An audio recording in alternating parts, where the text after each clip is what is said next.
Voilà, le portable, il est coupé. Cette expo à la Sécu, elle est assez importante pour moi parce que c'est la 25e exposition de ma collection. C'est assez fou parce que j'ai démarré il y a 5 ans un peu par hasard à montrer la collection. Et il y a 5 ans, je ne savais pas que j'étais collectionneur. J'avais accumulé des œuvres et pour moi, il y avait un statut du collectionneur dans lequel je ne m'identifiais pas du tout, j'assumais pas du tout. Et donc, ça a été assez étonnant de passer le pas. Et c'est vrai qu'il y a beaucoup de clichés autour de ce rôle de collectionneur et autour du côté un peu fermé de l'art contemporain, hein, de la difficulté de pousser la porte d'une galerie, on parle souvent de ça. Et j'aime bien casser ça. Moi, je suis arrivé à Paris il y a une petite vingtaine d'années et je ne connaissais rien à l'art. Et probablement, je dois tout à ce milieu, je dois tout à l'art parce que ça m'a vraiment permis de m'accomplir et d'avoir un parcours professionnel. Je dois tout ça à cette passion. Et quand j'arrive à Paris il y a une vingtaine d'années, eh bien, ce sont les œuvres dans la rue qui d'abord me touchent. Et c'est le street art et le graffiti dans la rue qui m'interpellent. Et puis ensuite, j'avais 25 ans et je fréquentais pas mal de squats. J'allais voir un peu ce qui se crée, des milieux assez underground. Et puis voilà, j'ai commencé à m'intéresser à l'art par cette porte. Et puis aussi et surtout grâce à Pierre Cardin, puisqu'il m'a donné ma chance très jeune. J'avais 21 ans quand j'ai commencé à travailler ici à l'espace Pierre Cardin, lieu que je dirige aujourd'hui, 20 ans après. Et donc j'étais attaché de presse du lieu. Et puis je me suis d'un coup confronté à des expositions incroyables. Je pense à Robert Combas, Ben et beaucoup d'autres artistes. Et voilà, en réalité, je me suis pris tout ça en pleine gueule, quoi. J'y connaissais rien, mais ça me parlait énormément. Et l'art, vraiment, est devenu pour moi incontournable, indispensable. J'ai vraiment attrapé un virus, là, et qui ne m'a jamais quitté.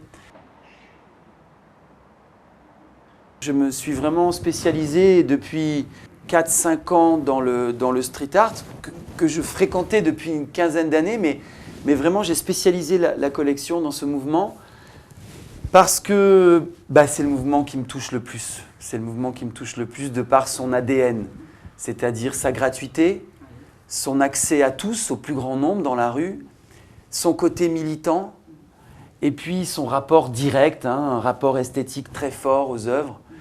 Et puis aussi une multitude de techniques. Il y a énormément de techniques différentes. Donc c'est un mouvement très très riche.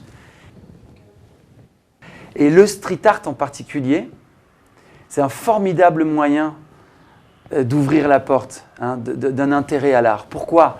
Eh bien, c'est un art qui est très accessible parce qu'il est lisible et c'est souvent un éclatement de formes, de couleurs.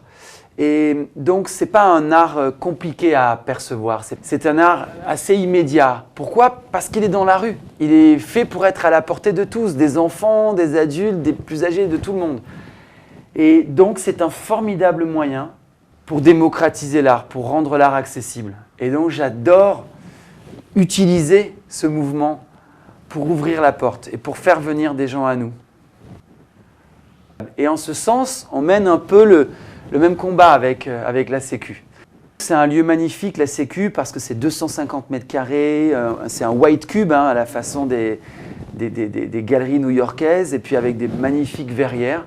Donc c'est un endroit que j'aime beaucoup. C'est aussi un endroit qui a beaucoup de sens, parce qu'il y a une artothèque, donc ils prêtent des œuvres tout au long de l'année. Donc voilà, je suis vraiment dans cette démarche aussi de partage, d'avoir envie de convertir des gens, même s'ils ne sont pas du tout dans cet univers, pas du tout dans un milieu privilégié, mais d'ouvrir une porte et de leur donner un accès à l'art. Ça, c'est formidable. Peut-être qu'il y a des gens, qui, au niveau de l'Artothèque, qui pourront peut-être en parallèle de l'expo la voir chez eux, se la relayer, etc.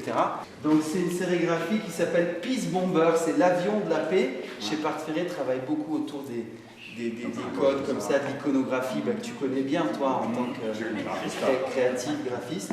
Et donc c'est une sérigraphie, tu vois, signée de sa main de 2009. Et le fait de partager la collection, c'est pas que ça me tient à cœur, c'est que c'est l'essence même de ce que je fais. C'est vraiment ce que j'ai envie de faire. J'ai pas envie de faire autre chose.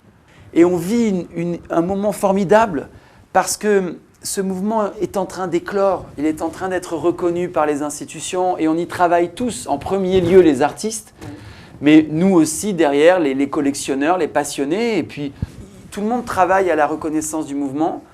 Donc, c'est assez exaltant. Seul, on ne fait rien.